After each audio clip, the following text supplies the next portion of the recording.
Hi, welcome back to the I Think Biology NPTEL course. My name is Jayanti Mukherjee, and today we are going to continue our discussions on ecological interactions. Let's get started. If you remember, in our last lecture, we talked about the various ecological interactions that occur in nature or is commonly recognized by us. Some of them are positive, some of them are negative. Among the negatives were competition, predation, herbivory, parasitism, amensalism, and some of the positives are mutualism, facilitation, and commensalism. So we in today's lecture going to focus on some of them and emphasize or broaden on some of them, while others we will just mention because there are less examples known in these areas. So let's get started. We will start with the first interaction, competition. So in competition, as we know, this is interspecific competition. Two species or separate species competition, and that is an interaction where both the individuals or both species compete for one resource that are limited, and they are competing for a resource which can limit their growth, survival, or fitness or reproduction. But this competition of a resource can depend on what kind of resource it is. It can be food, it can be space, or it could also be a mate depending on the species we are talking about. Generally, it is seen in animals. However, in plants, this kind of things are not seen, but depends on what we are looking at. It could be competition for any of these things. So now let's see what this can be. Let's take an example of this grass. Okay.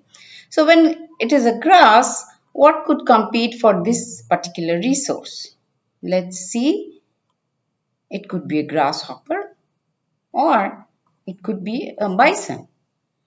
So when you actually think about it, it might come to your mind, oh, this might not be a competition. They are just existing together. And you are right. They are actually existing, or it is called the coexistence. They are coexisting together, but still they are competing for the same resource. If you think about it, that grasshoppers may compete more with grasshoppers, like other grasshoppers or their same individuals, which is also correct. Intraspecific competition, which is within a species, and within a species between different individuals, intraspecific competition is generally seen to be a stronger competition than interspecific competition. Okay, but in this context we are going to only talk about interspecific competition, which is two species competition, and in this case grasshopper is competing for grasses with the bison. So what could be another example? A deer. And what are competing for this? A jackal could be competing for a deer with a leopard. Okay, and there could be also tiger and other predators that we will look at. So, interspecific competition first was actually Gauss 1934 explained this as competitive exclusion principle, where Gauss did it with an example or an experiment with two paramecium species. Paramecium, as you can see, unicellular organism, and he took two paramecium species. One is paramecium aurelia, one was paramecium chordatum, and he put them in one single petri dish. He grew both of them separately also, and he took the same amount of resource and then grew both of them together to see what would be the outcome of that growth. So in the beginning, he found that Paramecium aurelia was going down in abundance and Paramecium chordatum was flourishing. But after time passed or after some hours, he found that chordatum actually reduced much in growth and discarded from that petri dish, and the whole petri dish was full of Paramecium aurelia. So only one species survived. Chordatum was excluded from that setup. And that's how he came up with this competitive exclusion principle, stating that when two species are competing for the same resource, there could be the competition could be very strong, and one could be excluded from that environment or area because the other one is a good competitor. So a lot of scientists actually try to explain this as an ecological niche. So you might have heard of this term, right? Niche. Ecological niche is generally defined as the sum of species use of biotic and abiotic resources in its environment, and is called, this name was given by several different scientists including Grinnell, Elton and Hutchinson. So Joseph Grinnell and Charles Elton actually defined niche in terms of the habitat. Okay, so they said that it is the sum of species' abiotic resources that in the environment that one species uses.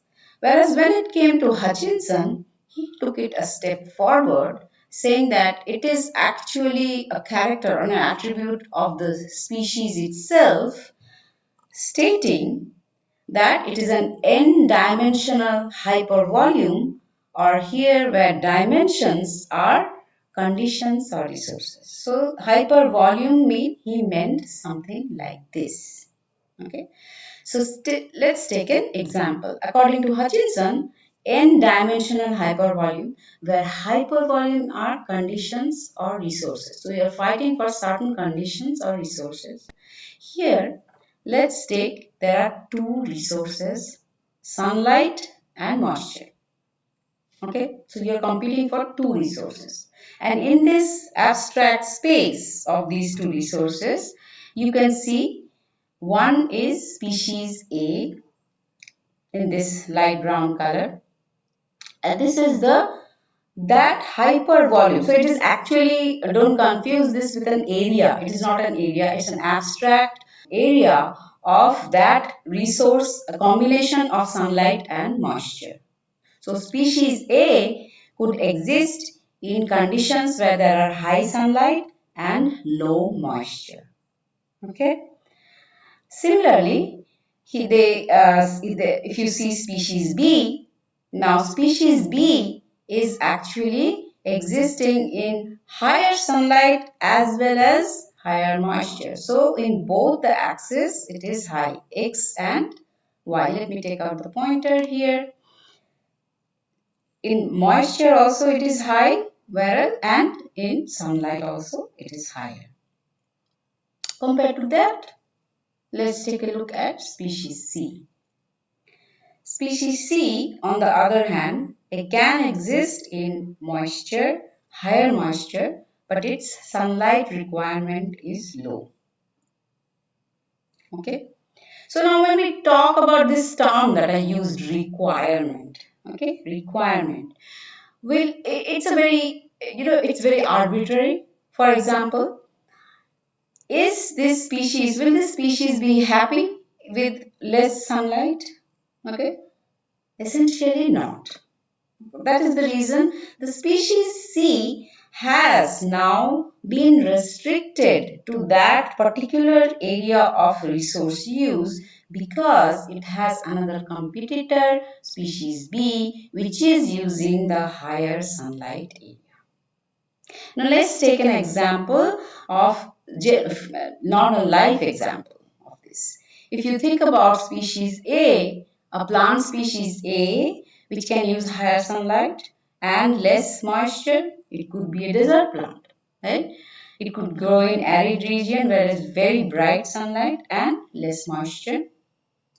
Whereas when we come to species B, it has very high sunlight but also higher moisture. So it could be a plant in a forest area.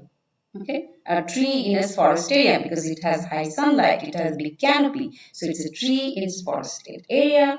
Whereas species C is also could be in a forested area, but now it is not the tree, but it is a sub-canopy species or a shrub which grows under the tree. Right? Let's take an example. Now, what have I written as realized niche or fundamental niche? Right? So, this is the term which I used as a requirement. So, species C will also flourish in higher sunlight. Okay, so that's the reason this light green color is total niche of species C, say, which is the fundamental niche. So this is the area or the space or the hypervolume species C can use. Whereas now, because of competition, it is not able to use that. It has restricted itself to something which is currently it is using, which is this dark green area that is called its realized niche. So, fundamental niche is which you can have or can use. Realized niche is what you are actually using, particularly when competition comes into play. This realized niche is the more realistic niche of a species. Okay? If two species niches overlap completely, those species cannot coexist. So if you think about that example of the grasshopper and the bison, if the grasshopper is exactly using same amount of grass as the and quality or species, everything similar as the bison, then it will be becoming a severe competitor of the bison. Okay, but grasshopper is generally using that resource in a different way as than bison, and that is the reason they both are able to coexist together in an environment. Okay, now let's see a little bit more. This is the same example. These are different niches, and similarly there could be multiple other small niches of different species here.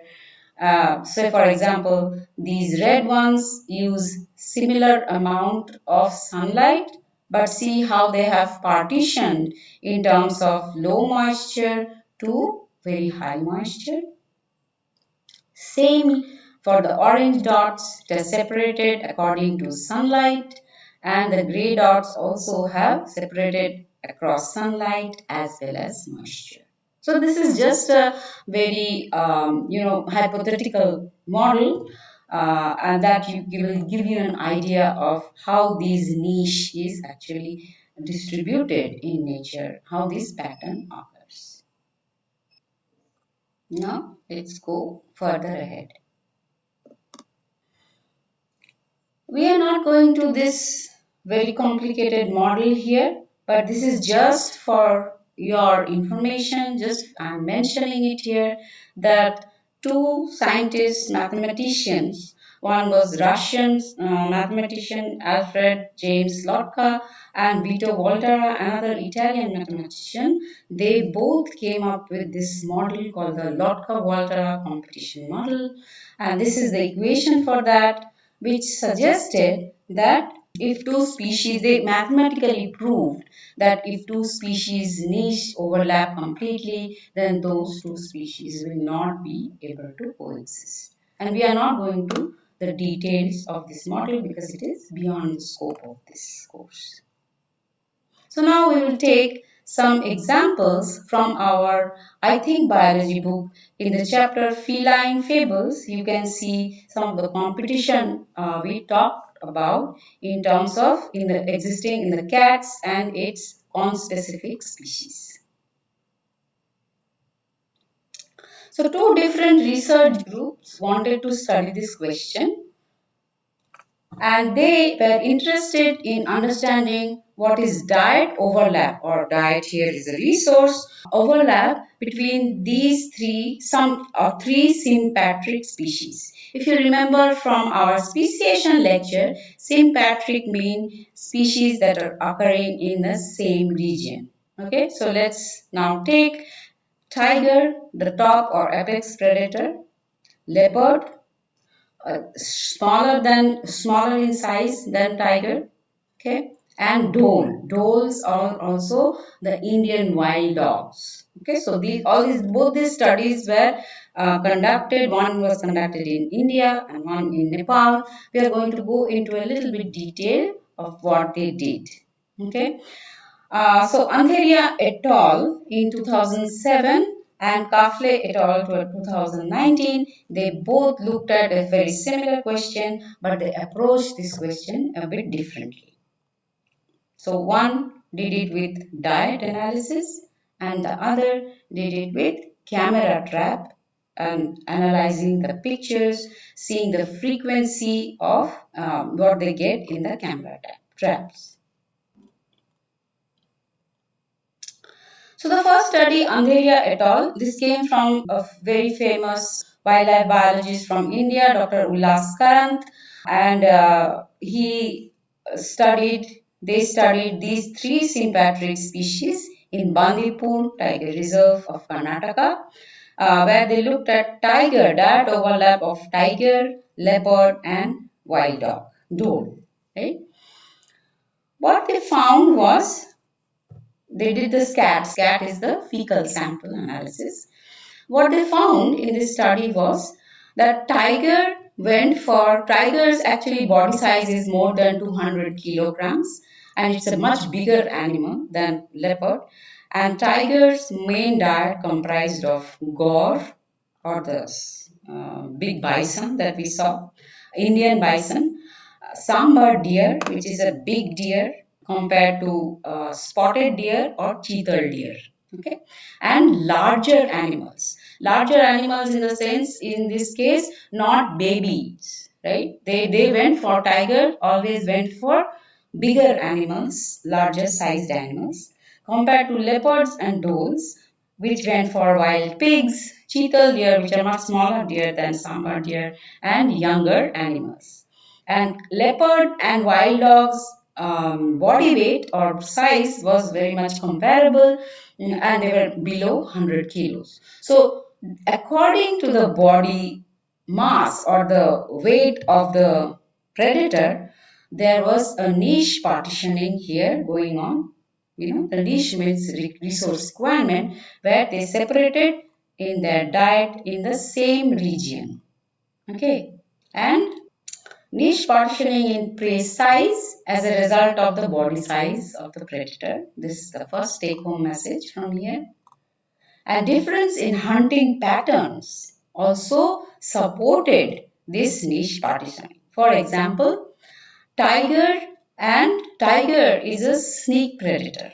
Okay, and how this niche partitioning was happening, because you see, when we say how, you can always ask, think about it, you can always ask them, you are saying leopard and does, they are very similar animals, aren't they very fierce competitor? Yes, they are fierce competitors.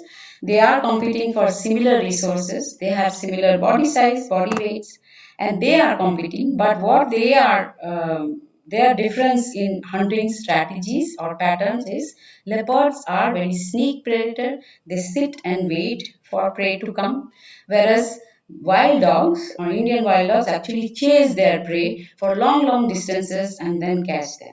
Okay, so this is how they are catching their prey, but they are still going for similar kind of prey in nature.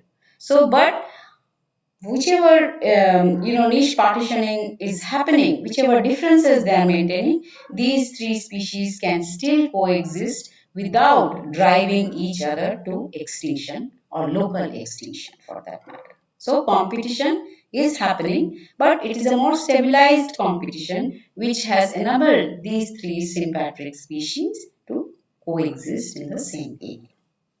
Okay. Let's take the example 2, Kafle et al. They also looked at predator species in Chitwan National Park in Nepal. And this is the map of that area. What they did was, the area was 932 kilometers square. They divided this area into 2 by 2 kilometer grids. So question might come to your mind, how did they divide it?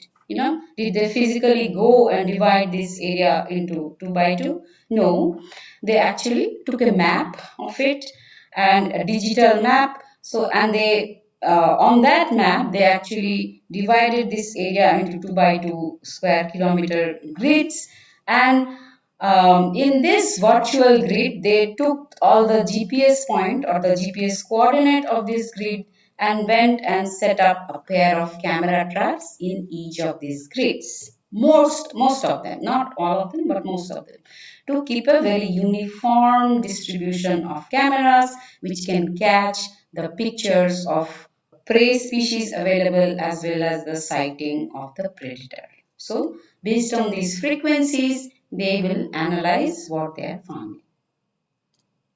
So they did it in 362 locations, and in each location continuously they kept it for 17 days, and they got those monitoring data and then analyzed it using these images which they found.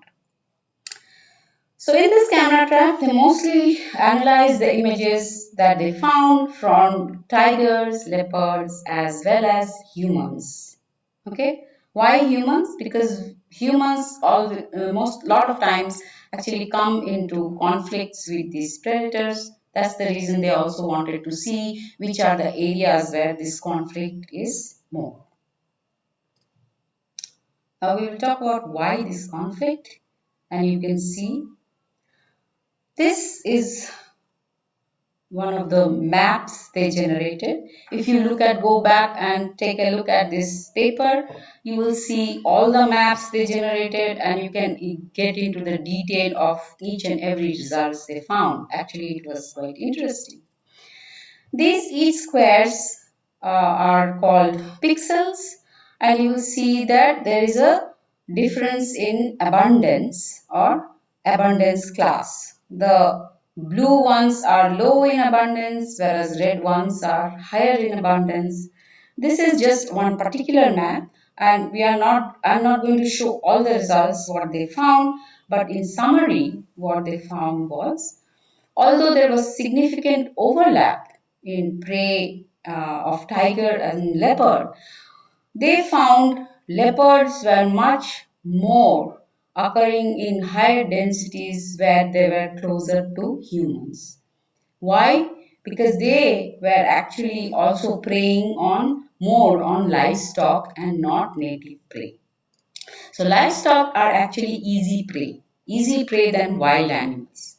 And tigers were going for more larger animals and wild animals, whereas leopards were more relying on these livestock and easy prey, and that is the reason they were also coming in contact or conflict with the humans around, which you might have heard human wildlife conflict was happening in this region.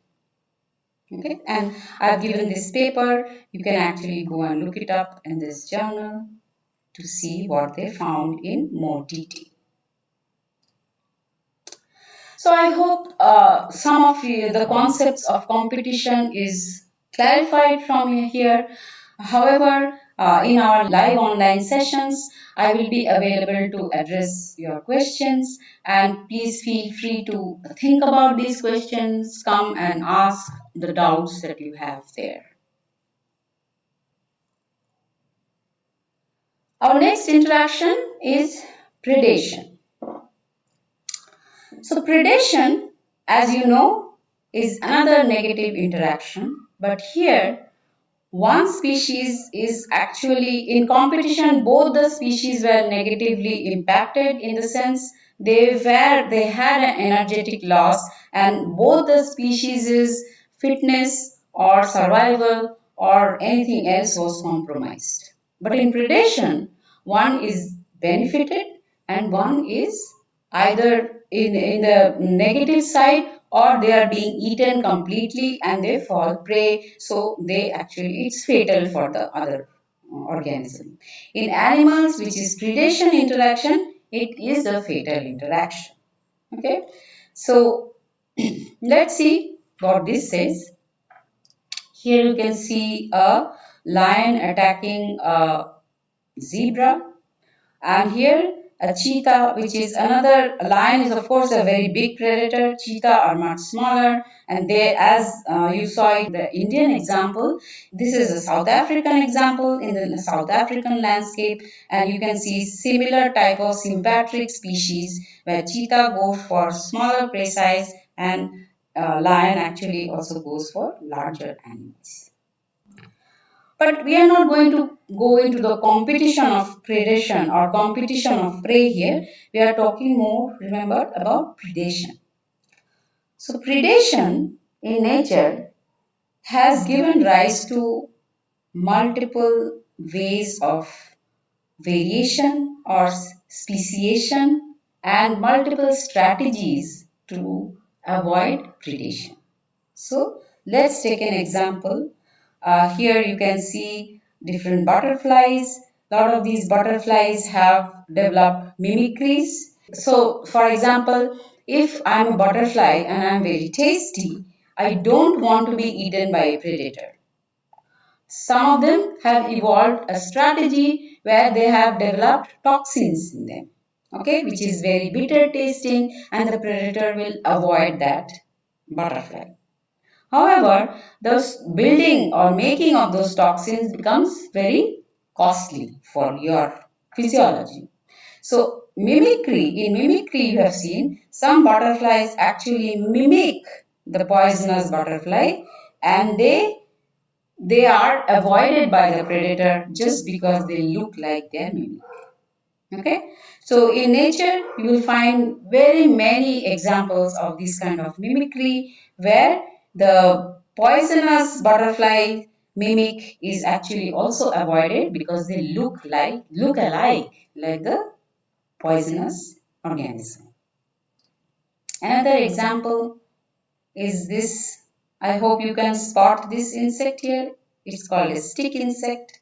It's also mimicking a dry stick, right, to avoid predation so that predators cannot spot it. This fish has evolved this nice big eye here at the back end so that the predator thinks that the fish is also seeing its eye, it's able to see, and it's avoiding catching it from the mouth side. So it is confused that which side is the mouth of the fish, okay, so that it can avoid being eaten. Similarly, here you can see this is poison dart frog.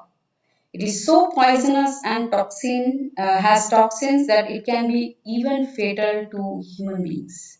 Okay, and this is an anti-predation strategy. Similar porcupines have developed these quills, as you know, to avoid predation. It's very difficult to hunt a porcupine for leopards or tigers, and there is a term ecologists use, risk of injury. So they will often leave this kind of prey because they risk their injury risk they are going to avoid. So they don't mess with porcupines. They would rather have something else. And if they are very hungry and no other prey are available, they will eat porcupine. They will go for porcupines. Okay. This beautiful butterfly, which has again evolved two big eyes at the rear end, so that predators are confused and thinks it is some eyes that are seeing them. So they will also avoid these kind of organisms. Okay, so predation is a negative interaction, but it has given rise to various different strategies which has led to different speciation, how it has evolved over a time period of many years. It is very unique. So I hope you got an idea of predation as an interaction, and we will end our lecture here for today, and in the next lecture we will continue with other interactions like herbivory, amentialism and commensalism. So see you next class. Thank you. Bye bye.